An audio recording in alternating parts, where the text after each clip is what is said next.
Assalamualaikum warahmatullahi wabarakatuh. Today is Waalaikumsalam warahmatullahi. today is lecture 7, and today's date is 20th of April 2024, and today is my birthday.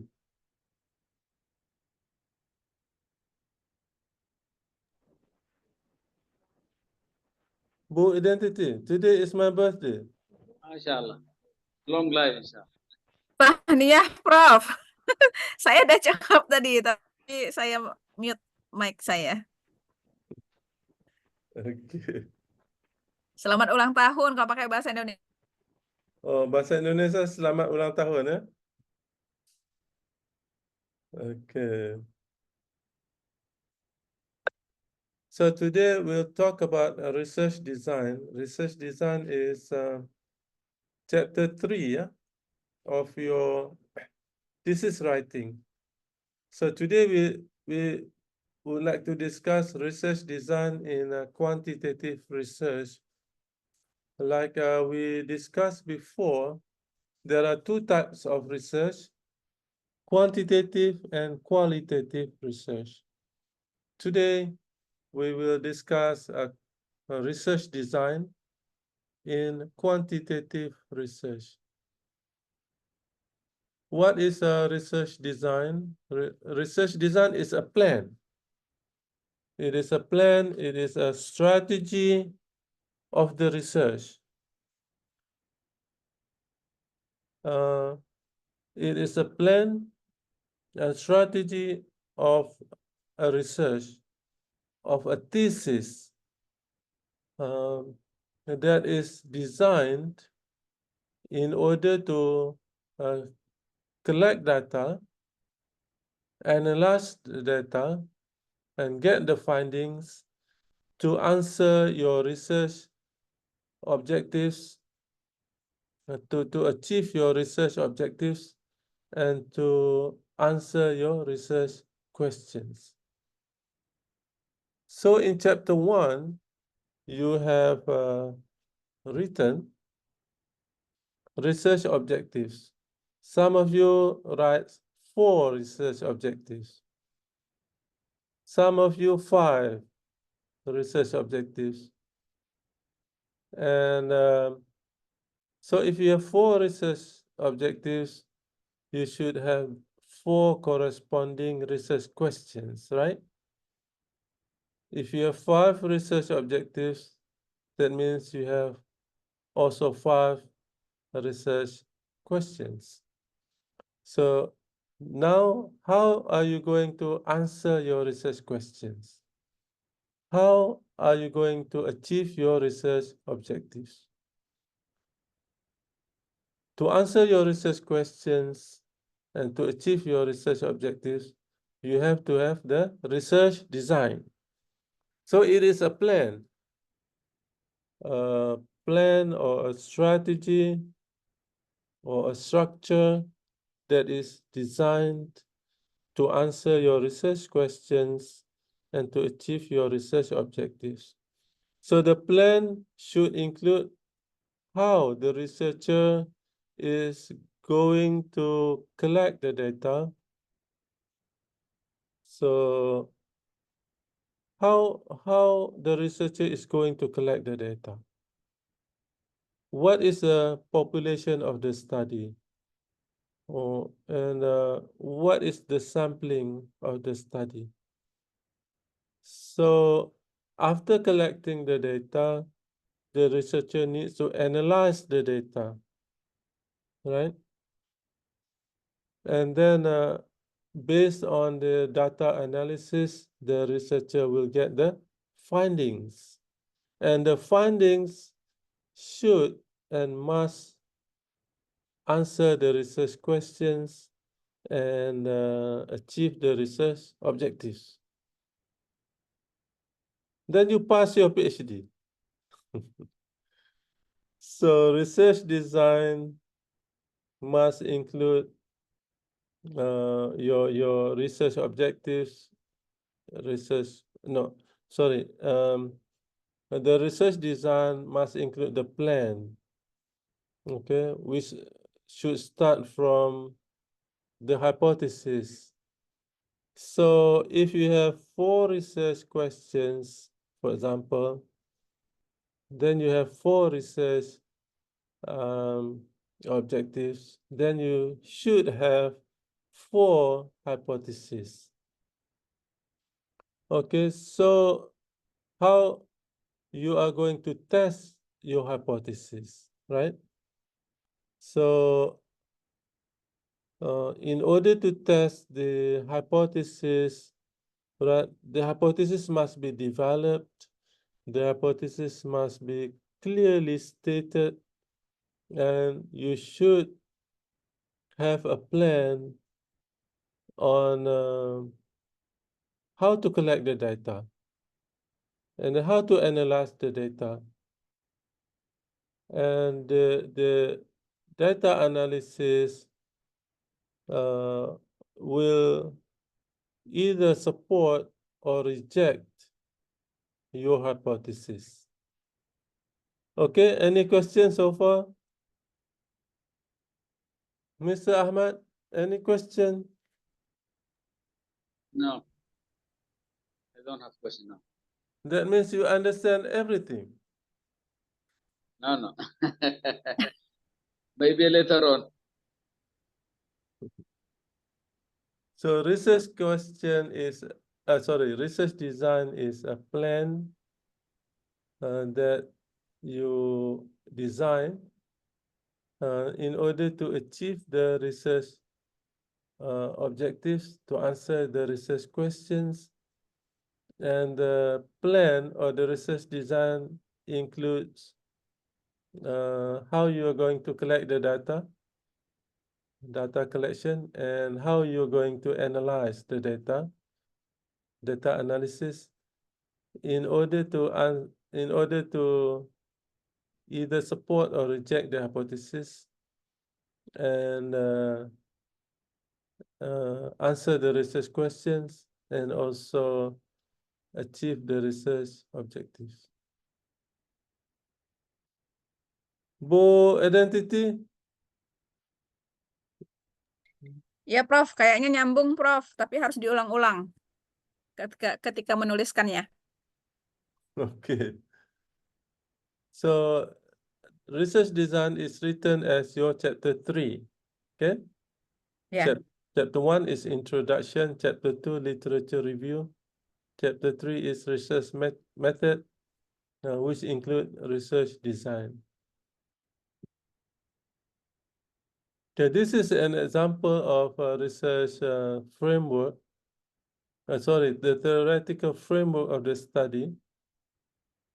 Like we discussed before, if you want to do the quantitative research, in chapter 3, you should have research design, and you should have the theoretical framework.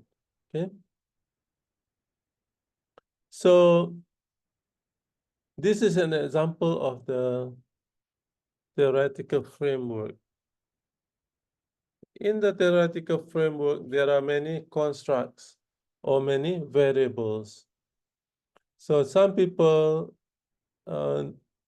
name it as constructs. So each of the boxes is a construct or a variable. So it can be used interchangeably. You can use the word construct, or you can use the word variable. If you go to analyze, right? If you go to workshop on data analysis, they will say constructs. If you in research class, sometimes we say as independent, we say it as variables. So variables and constructs can be used interchangeably. Okay, this is an example. To the left side, we have 4 boxes, right? 4 boxes, and these are called variables or constructs. On the left-hand side, there are 4. And usually the left-hand side is called independent variables. Okay, these are independent variables. This is just an example. We have attitude, subjective norm, perceived behavioral control, moral obligation. These are examples of independent variables, right? What are independent variables? Independent variables are factors or determinants, penyebab, factors or determinants that determines or that cause other factors. The factors or the determinants. And then to your right, okay, there is only one box. This is called dependent variable.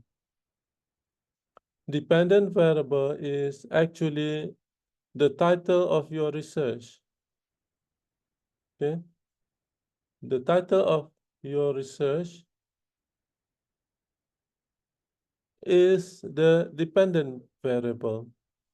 And the dependent variables are determined by the independent variables. Okay, and sometimes we have in the middle, we have a box in the middle. This is called mediating variable. Mediating variable. Intention is the mediating variable. And oftentimes, PhD students include one variable called the moderating variable. The moderating variable is different from other variables in terms of the cause or the relationship. For example, if you look at the independent variables, the arrow is from left to right. Attitude, subjective norms, perceived behavioral control, moral obligation. The arrow is from left to right, right? And this is called the direct effect. This is called the direct effect. From left to right is called the direct effect. Okay, from intention to compliance behavior also is called the direct effect. And this one, Islamic religiosity, is a moderating variable. The moderating variable, if you look at the arrow, it goes from bottom up.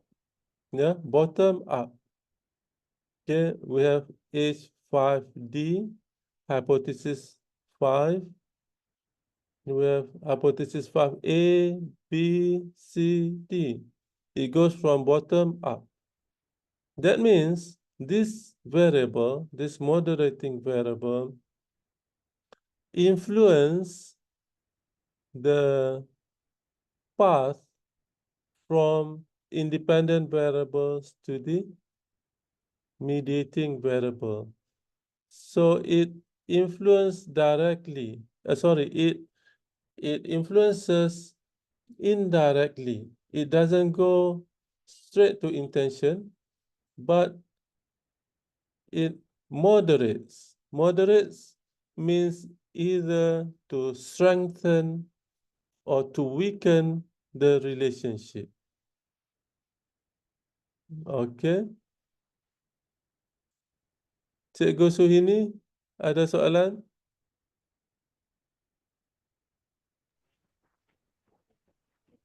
Pak Herman? Okay, Prof. Mr. Ahmad, I'm worried that you understand everything. Because you don't have question, that means you understand everything. Yeah, but we maybe we can ask later after we finish here. Okay, maybe I will try to explain in Bahasa for others. So dalam kerangka teori, kita ada pom boleh ubah ataupun construct ya. Di sini kita ada pom boleh ubah yang sebelah kiri sekali dipanggil pom boleh ubah bebas. Attitude ini adalah contoh sikap, norma subjektif, gelagat, ditanggap dan obligasi moral. Ini adalah contoh pom boleh ubah bebas. Namanya pom boleh ubah bebas ya. Sebelah kiri sekali. Ada empat pom boleh ubah bebas. Kemudian sebelah kanan sekali adalah pom boleh ubah bersandar. Sebelah kanan ni boleh nampak arrow saya pusing-pusing ni, boleh nampak Ini pom boleh ubah bersandar buku identiti. Pom boleh ubah bersandar adalah tajuk kajian kita. Okay, compliance, contoh sini compliance behavior adalah tajuk. So, pom boleh ubah bersandar dipengaruhi oleh pom boleh ubah bebas. Standar. Oke. Okay, pom boleh ubah bebas ada lebih daripada satu, mungkin ada 4, mungkin ada 5. Kemudian, pom boleh ubah bebas mempengaruhi pom boleh ubah bersandar. Okay, melalui yang di tengah ni pom boleh ubah mediating. Pom boleh ubah mediating. Mediating. Ya, bahasa Melayunya saya tak tahu. Pom boleh ubah mediating. Mediating variable. Intention niat ni adalah berada di tengah-tengah. So dipanggil pom boleh ubah mediating. Okay. Kalau kita lihat anak panah ini daripada kiri ke kanan. Kiri ke kanan maksudnya hubungan itu adalah hubungan langsung. Direct relationship. So H1, H2, H3, H4, H6 ni adalah direct relationship. Kemudian kita ada pom boleh ubah moderating. Pom boleh ubah moderating adalah pom boleh ubah yang mempengaruhi pom boleh ubah lain secara tidak langsung. Indirect path, indirect relationship. Jadi contoh H5A ni dari bawah ke atas. Ya, Pak Helman silakan. Ada soalan silakan. I ask in bahasa, no problem, Prof. No problem. Iya. Fungsinya ada variabel intention itu apa, Prof? Kenapa dia harus ada intention dulu? Yang mediating ya, mediating variabel. Why ada mediating variabel? Baru dia kemudian ke apa? Purpose of research yang di compliant behavior itu. Ya, bagus soalan itu. Goals akhir apa? Goals akhirnya itu kan compliance behavior. Why ada intention gitu? Okay. The question is why there must be intention as a mediating variable. Okay. So the answer is it depends on the theoretical framework. So any variables that are included in the theoretical framework must be based on something. It must be based on the underpinning theory. Ya, ini mesti setiap pom boleh ubah yang dimasukkan itu mesti berasaskan kepada sesuatu. Mesti berasaskan kepada underpinning theory. Okay. Kenapa mediating variable dimasukkan? Ini berasaskan kepada theory of planned behavior. Jadi setiap pom boleh ubah yang dimasukkan mestilah diberi justifikasi. Tidak boleh dimasukkan begitu saja. Kenapa dimasukkan intention? Saya punya sukalah. Tak boleh. Kenapa dimasukkan intention? Kerana ini adalah berasaskan kepada theory of planned behavior. Dan dalam theory of planned behavior, intention dimasukkan sebagai mediating variable. Begitu juga boleh ditanya kenapa perlu ada moderating variable. Ini juga mesti berasaskan kepada kajian-kajian lepas. Okey, untuk PhD, jangan memasukkan sesuatu tanpa sebab.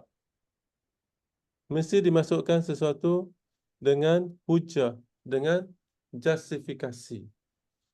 Jadi nanti kita akan bincangkan, ini sebagai contoh sahaja ya. Nanti saya akan tunjukkan kenapa pemilih ubah ni dimasukkan di sini ya. Jadi pemilih ubah yang dimasukkan di sini mesti berasaskan kepada justifikasi. Okay, so now I will speak in English, Mr. Ahmad. Okay, Prof.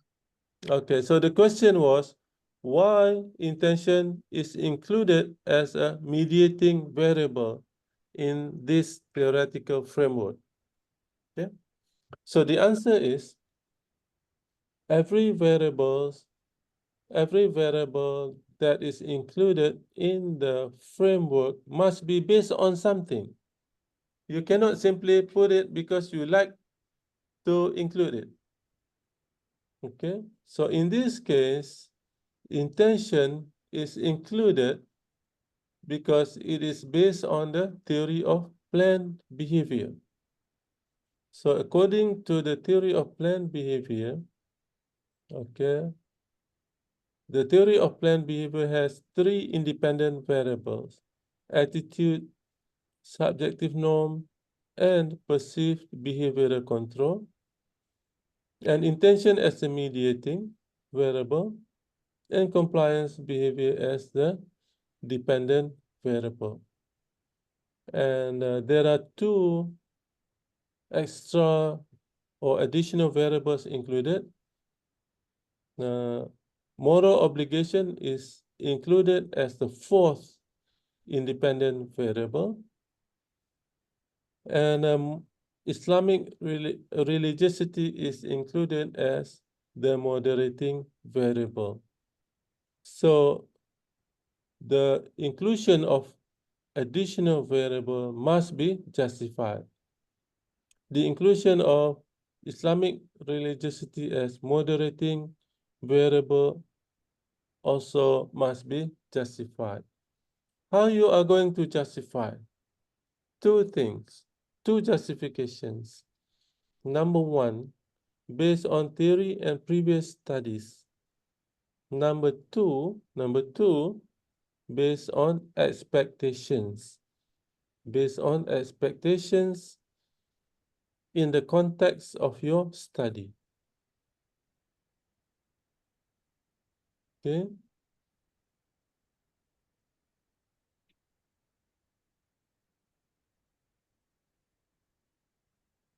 Okay, any question? Prof. Yes. Yeah. As I see, that means, in my understanding, in the independent variables, it must be based on previous theoretical framework. Then Right. after that, you can add, but you must you must justify. Yes. For example, in my introduction, my theoretical framework, I take the Human Development Index as independent variable. Then after that, the card distribution, I made it as the median, and the title of my work is elimination of poverty. Okay. That means the independent variable, it must be, I base it on the Human Development Index because it is related to poverty. So that's all. Now there is some mistake need to change, and this lecture is very variable. Thank you. Okay, let me try to find your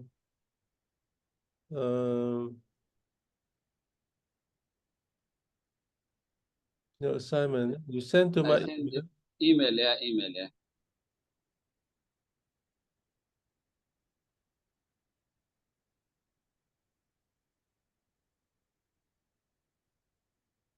And you sent to Dr. Yusuf Haji Othman, yeah? No, Oh, another email. Give me. oh. That Don't came. send to that email. Send to Came. Dr. Yusuf. Okay.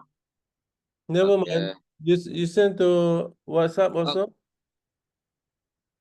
Did you send to WhatsApp? Yeah, I will send it now. That's me. Okay.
Yeah, I sent it.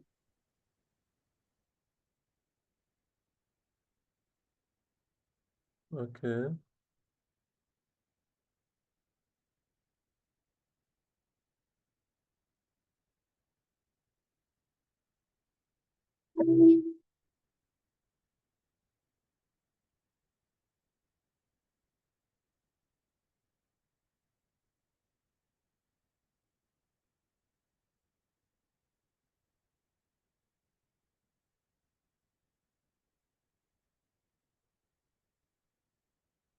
I haven't received it yet.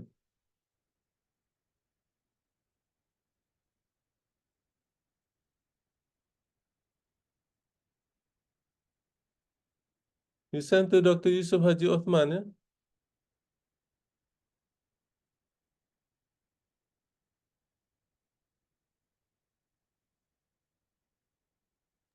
Your WhatsApp. In my WhatsApp. Yeah.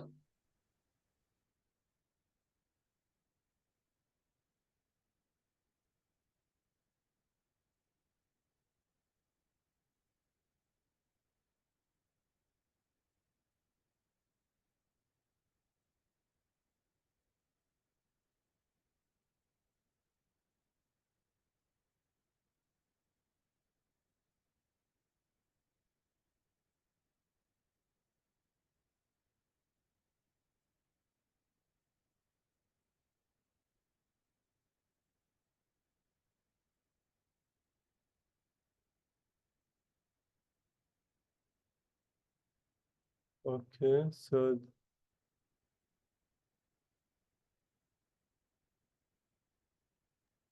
Page 16.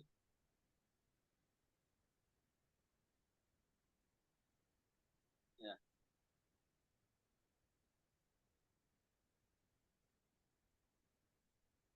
so you have eliminate poverty as the dependent variable, zakat distribution as a mediating variable, satisfaction as moderating, and then you have effectiveness, economic, health, and education. Adopted from Udin, M.N. et al., 2020, Rialdi, 2020, Hussein, 2022, Hamad, 2023, and Rosanti, 2023. So which one that you really use as your reference out of these out of these 5 authors? Which one that you use? I take from Yeah, the idea from all of them, but mostly one, I think, the most one is,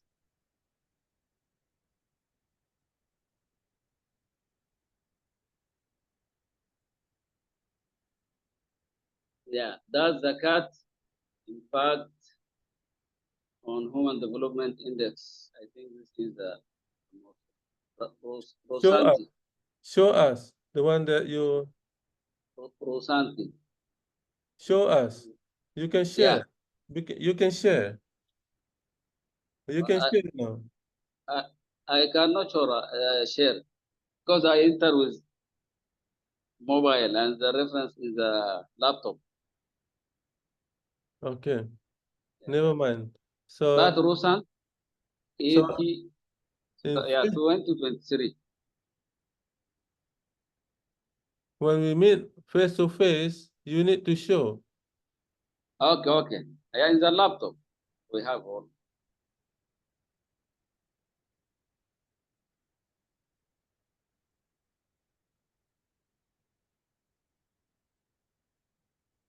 Okay, so let me mention it once again. What the theoretical framework must be based on two things, right? Number one is theory and previous studies. Number one. Number two, must be based on expectations, the logic, the expectations, the logic that you include in your studies based on the context of your studies. Okay? This is the hardest part. This is really the hardest part. Every variables that you include in the theoretical framework must be justified based on theory and based on expectations. So that is the bad part. You want to hear the good part. The good part is if you successfully defend the inclusions of the variables in the framework, you will be able to write good research and pass your PhD. This is it. Bu identity.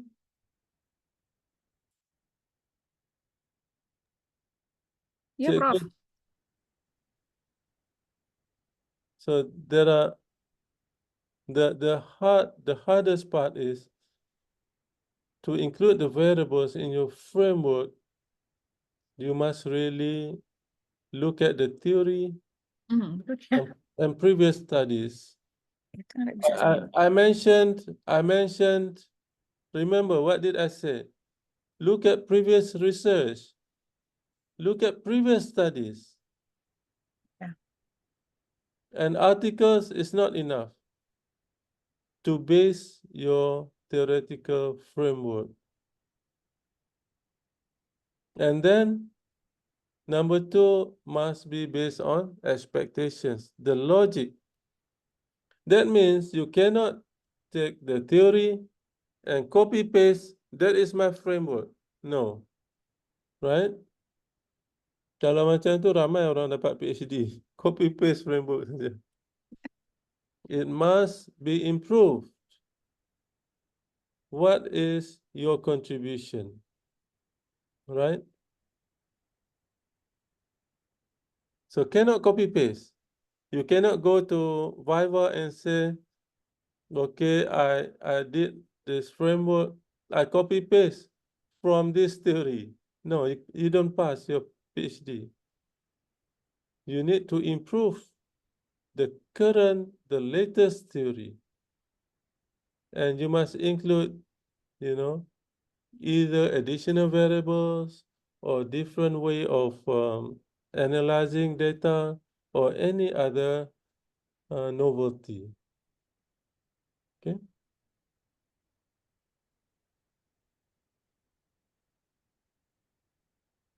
Yeah, based on the framework, you must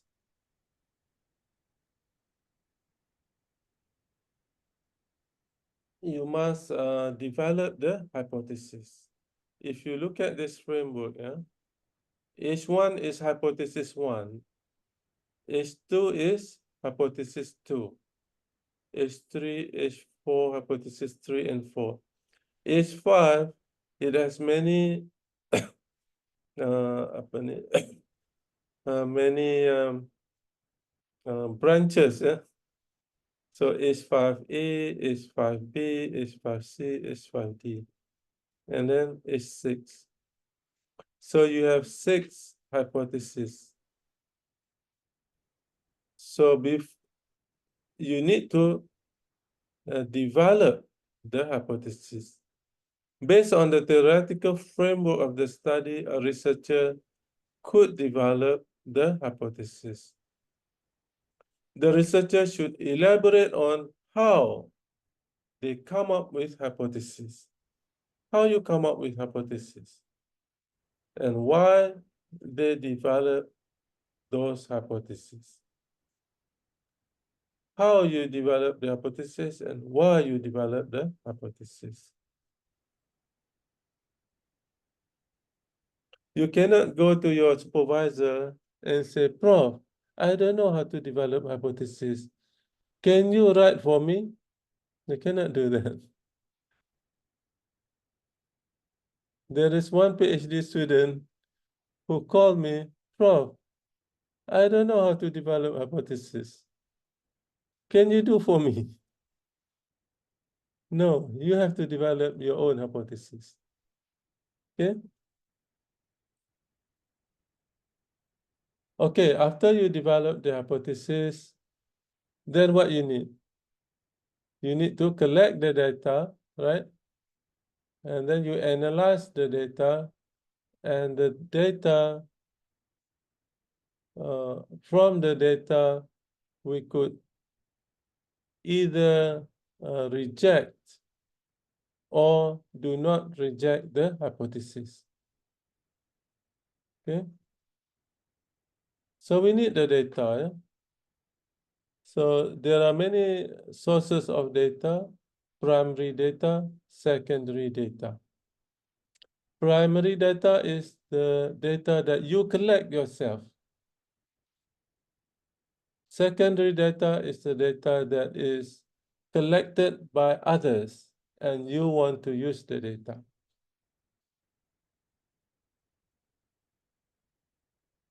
So you have qualitative data. Qualitative data basically represents some characteristics or attributes. So qualitative data doesn't have numbers, yeah? So it usually contains descriptions that may be observed, okay, and cannot be calculated. No numbers for qualitative data.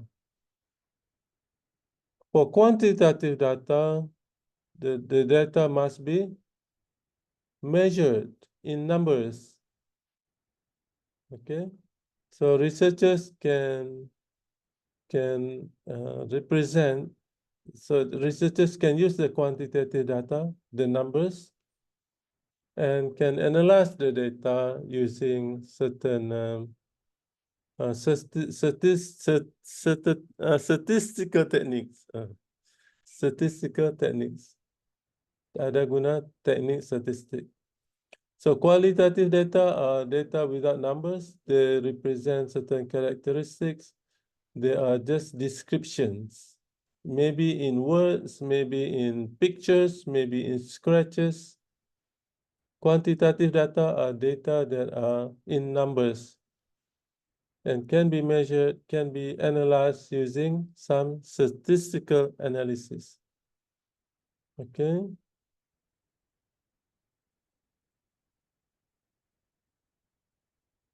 Any question? So if you choose to collect data yourself, for example, you want to construct questionnaires and distribute and collect the data, input the data, and analyze the data. That is called the primary data, data that you collect yourself. Okay, secondary data secondary data are data that are collected by others and you want to use it. Okay. What is the advantage of primary data? Primary data is the data that you collect for your purpose. Okay. Secondary data is the data that are collected by others for their purpose and you want to use the data. Some of the common disadvantages of secondary data is there are some missing data. So if you collect secondary data and there are some missing data, then there is a need for interpolation, and that can give trouble to the researcher. Primary data, although it's more time-consuming and it's more costly, it has the advantage because the data is collected to answer your research question and to achieve your research objectives. Any questions so far, Cikgu Suhini? Boleh tanya soalan? Boleh tanya dalam bahasa Melayu.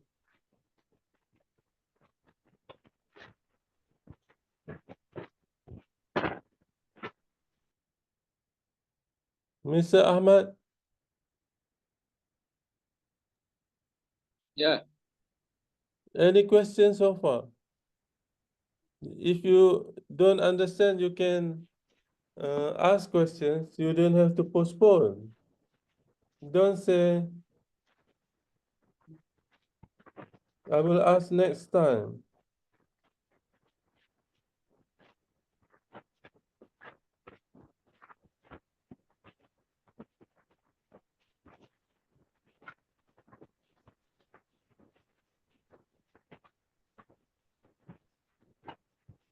Okay. Pak Herman, any question? No, Prof.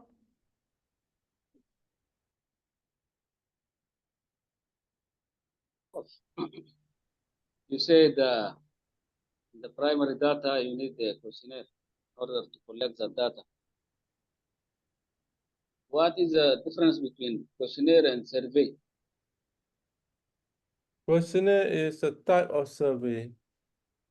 So some people use questionnaire and survey interchangeably. Yeah. Survey is general, is more general than questionnaire. Questionnaire is one type of survey.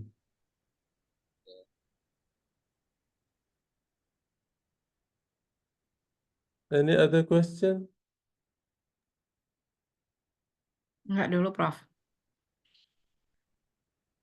Tunggu dulu ya. Bu. Belum, bukan tunggu, Oh, Prof. oh, Belum. tunggu. Ah,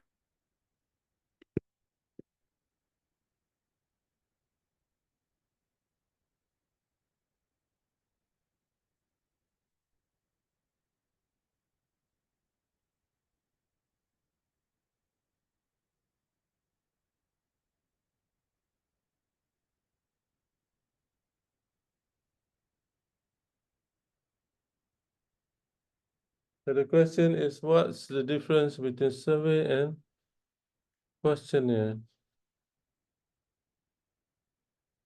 So survey versus questionnaire. A questionnaire is any written set of questions, while a survey is both a set of questions and the process of collecting, aggregating, and analyzing the responses from those questionnaires. sorry, ininya enggak stabil, Prof. Oh, it's okay. Internetnya enggak stabil. Jadi itu bahasa baru buat saya, Prof, tapi saya paham maksudnya. Okay, tentang primary data dan secondary data tadi, bahwa secondary data itu data yang orang collect yang kita gunakan. betul. Nah, tapi kalau macam financial statement yang kita boleh ambil dari bursa efek, dari pasar modal, Prof, Itu Malaysia apa ya secondary. namanya? Itu Itu secondary juga kan? secondary data. Ya. Kalau dari situ tak masuk definisi apa? Bukan definisi sih, kriteria bahwa itu data yang dikolek orang gitu, Prof. Itu data yang disediakan orang bukan? Oh, Sama, karena disediakan. disediakan Oke. oleh pihak lain. Ya, As, disediakan oleh pihak lain. Oke, siap, Prof. bukan disediakan oleh researcher. Kalau data itu disediakan oleh pihak lain, itu secondary data. Oke. So it Ya, says Prof. a questionnaire is any written set of questions, while a survey is both the set of questions and also the process of collecting, aggregating, and analyzing the responses from those questions. So if you have individual questions, it's both survey and also questionnaire, right? If you have delivery of questionnaire, okay, so it's a survey and not a questionnaire. Analysis of responses is included in the survey and not in questionnaire. So when you say questionnaire, it only talks about individual questions. It doesn't talk about how you are going to deliver the questionnaire. It doesn't discuss how you are going to analyze the data. Okay, Mr. Ahmed? So basically, at the Yeah. beginning, they are both the same, yeah? Survey and questionnaires are both the same in terms of they have questions. Questions. Yeah. They have questions. Both have questions. But if you want to, but questionnaire doesn't include how you are going to collect the data, how you're going to analyze the data. So when you say survey, it includes questionnaire and also how you are going to collect the data and how you're going to analyze the data. Okay. Any other question? Another question also. Yeah, you can ask questions. Yeah. السؤال مفتاح العلم. نعم. Also there is another السؤال نصف الإجابة. صح. Okay. When you take the method of qualitative, you don't need to the framework at the beginning. While when you use a quantitative, you must put the theoretical framework first. Yeah. What about mixed mode? For mixed mode, it depends. Most of the if you want to carry out mixed mode, right? Yeah. And then you start with the quantity. Theoretical framework. Yeah, and so there are two kinds of mixed mode. One is you start with quantitative, and then you follow with qualitative, right? And then the other one is you start with the qualitative, and then later you use quantitative to support. But most of the studies that I've found, start with quantitative, right? So if you start with quantitative, that means you must have the theoretical framework. Yeah. And then they use qualitative to improve and to complement the quantitative analysis. So basically, if you do mix and you start with quantitative, you need theoretical framework.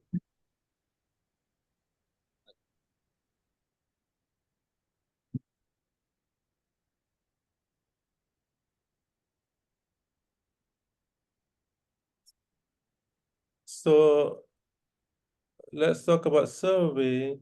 When we talk about survey, so first it must have the set of questions.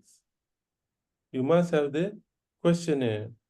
And then you must think about how you are going to collect data, how you are going to send the questionnaire and get back the questionnaire. Right? One of the methods is using the email. Now we have you can use email or web to send your questionnaire. Right? So there are several problems when you send your questionnaire using email. Number one is the response rate is sometimes poor. You send to many groups, but the response rate is poor. And number two, the disadvantage of using email survey is you cannot control who will respond. You know, sometimes you send to WhatsApp group, sometimes you send to email, right? And for example, you if you send to WhatsApp group, okay, maybe some WhatsApp group members are suitable to be your respondents. And maybe in the WhatsApp group, there are other WhatsApp group members who are not suitable to be the respondents. So you cannot control who will answer your questionnaire. There is one true story. One of my PhD students, he used WhatsApp and he used email. Okay. And then he chose me. Somehow I got email and WhatsApp to answer the questionnaire. So I told him, why you chose me to be your respondent? And he said, oh, by mistake.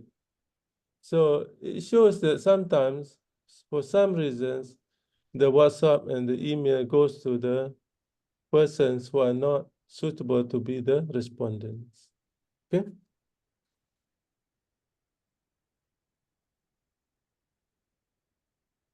Okay, and then we have data collection method. We have interview, and then observation. Usually, the interview and the observation is used. Interview and observations are usually used in qualitative research. However, there are some researchers who use interview and then later on they convert the wordings.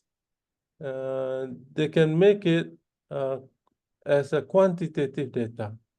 So interview can be used for qualitative and also for quantitative. But usually interview is used for qualitative. Okay, and then we have observation. Usually it's used for qualitative. Observation is when a researcher goes to the field, goes to certain location and observe. Yeah, observe, take notes, scratches, take some pictures, maybe make some videos.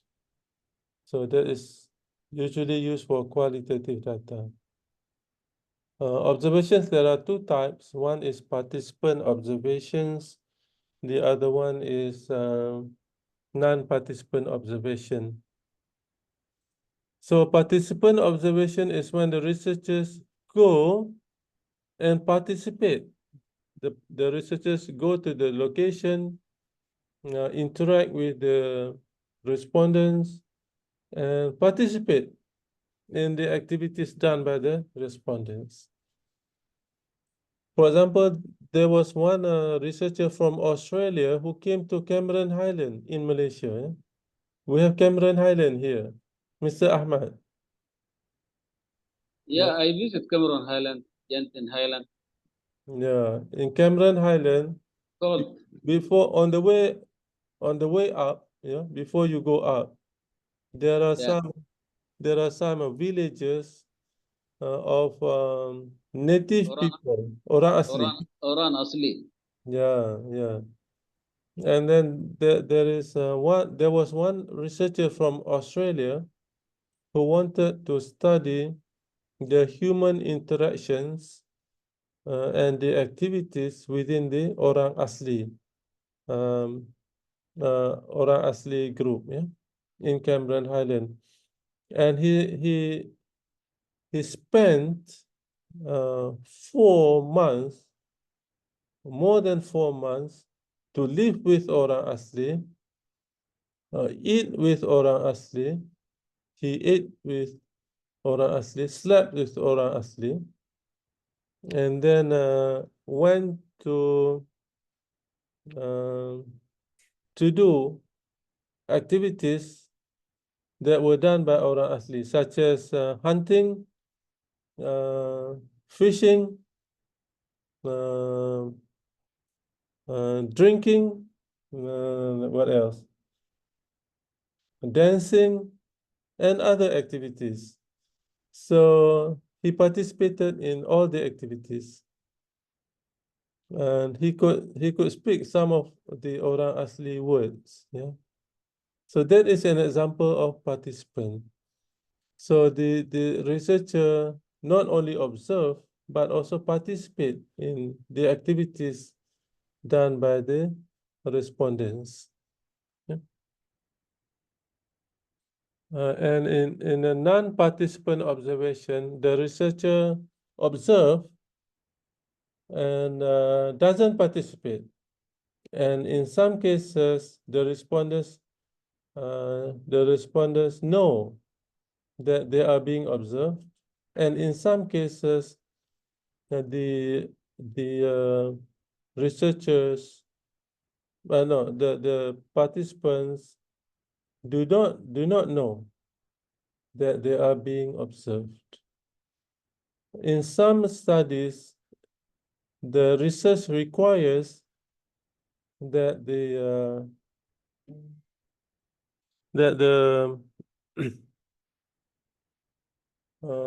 in some cases, the research requires that the respondents must not know, otherwise it will alter their behavior. Yeah. So let me tell you a story. When I was young, I was invited to be part of a research project. The research was on the juvenile delinquency and immoral activities of juveniles. I was young, yeah. I was 26 years old. And then I was supposed to observe the activities by juveniles, by teenagers, yeah, at some locations.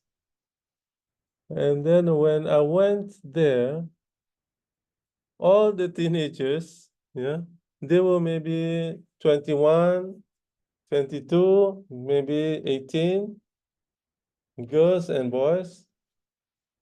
They were having this lepak activity. You know lepak? Lepak is, they just sit around without doing anything. Yeah. So I was supposed to be a researcher observing without participating in the juvenile activities.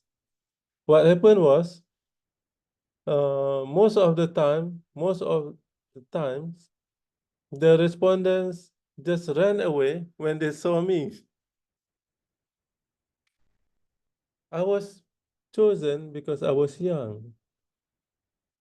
Why the respondents ran away from me? Mr. Ahmad.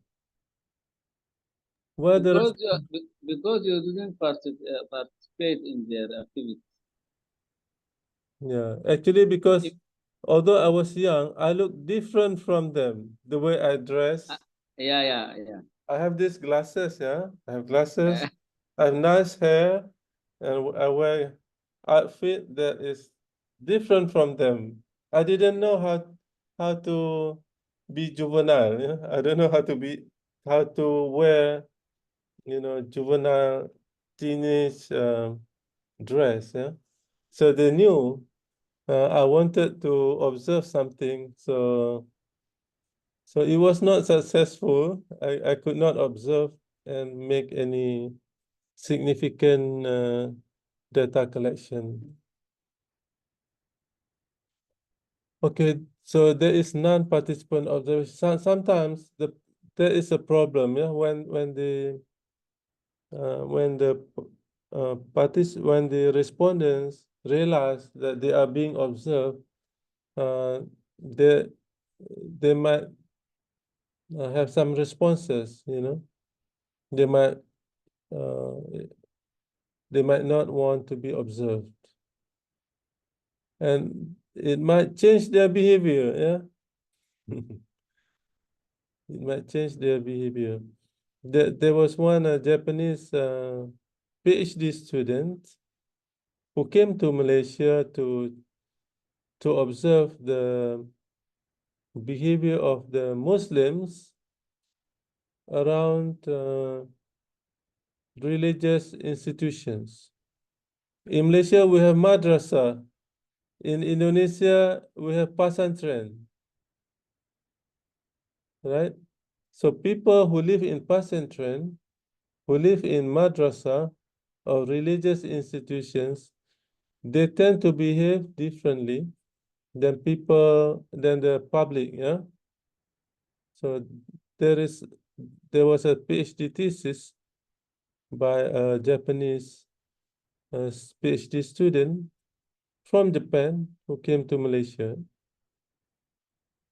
So he observed the behavior of the Muslims, yeah, and sometimes it changed the behavior. When she observed, the participants tend to behave very nice, yeah? Because they know they are being observed. Okay, there's another story, non-participant observation. A long time ago, in the 80s, there were problems of apa ni, illegitimate babies among factory female workers in Penang, yeah, in the 80s, yeah. In the 80s, there were many female workers coming from villages, datang dari kampung, kerja di kilang di Penang. Many ladies, young ladies from villages worked at Penang, and there were the problems of there were social problems because now they are free to do whatever they wanted to do, and there were problems of illegitimate babies. You understand what I'm saying? So Yeah. babies outside of marriage, yeah, there were problems in the 80s. And there was this researcher from a university. I don't have to mention it. There was this lady. Uh, uh, this lady was a researcher, a PhD holder, a lecturer from one university. So the study used non-participant observation.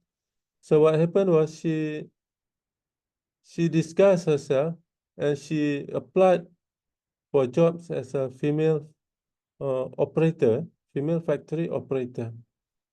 So she worked with other female operators who had troubles with with the social problems. So she lived in the hostel and she observed everything that they do, that they did, without realizing that she was not a female factory worker. She was a lecturer disguised and worked as a female factory operator.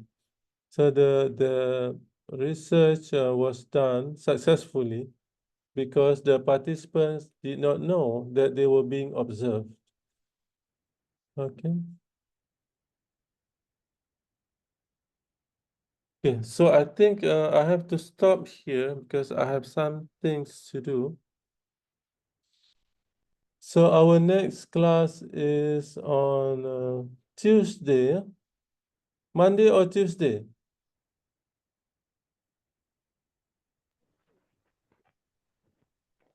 For me, it is okay. If it is Monday, but it must be afternoon. Yeah. Monday. Can we have Monday? Monday, Okay. 3 o'clock, Monday.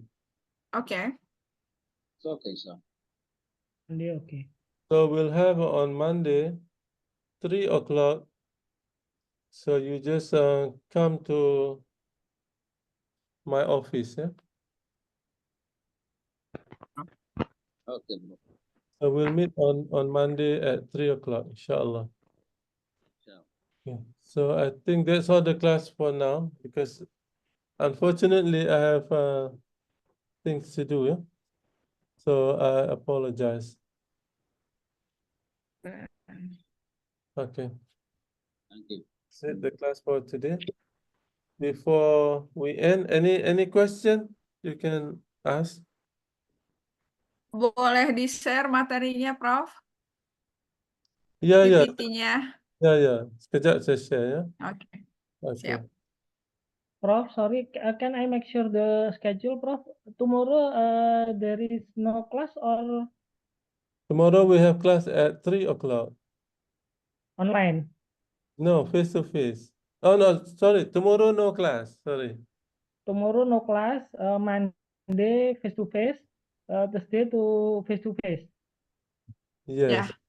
Ya. So we'll start Monday, Tuesday, Wednesday, Thursday. Yeah. Okay, Prof. Thank you. Inshallah, if hopefully there is no meetings come up. Yeah. Amin. So we want to have like intensive classes. We want to finish the class earlier than the schedule because Bu Identity will go to Hajj, Ya, to perform Hajj. perform Hajj. Yeah? Insyaallah. So we want to finish the class Face to sooner than the schedule. So we will see. So we have like 7 more classes. So we will see. We'll try to finish earlier. Datu tinggal buat assignment lagi kan, Prof? Ya, Bu Tuti Bu Identity mesti siapkan ya. Ya, Assignment, makanya. like, you must finish earlier, ya. Okay. So thank you very much, everybody. See you on Monday at 3 o'clock, inshallah. Insyaallah. Inshallah. Thank you. Assalamualaikum Thank you, Prof. warahmatullahi Waalaikumsalam warahmatullahi wabarakatuh. Salaam.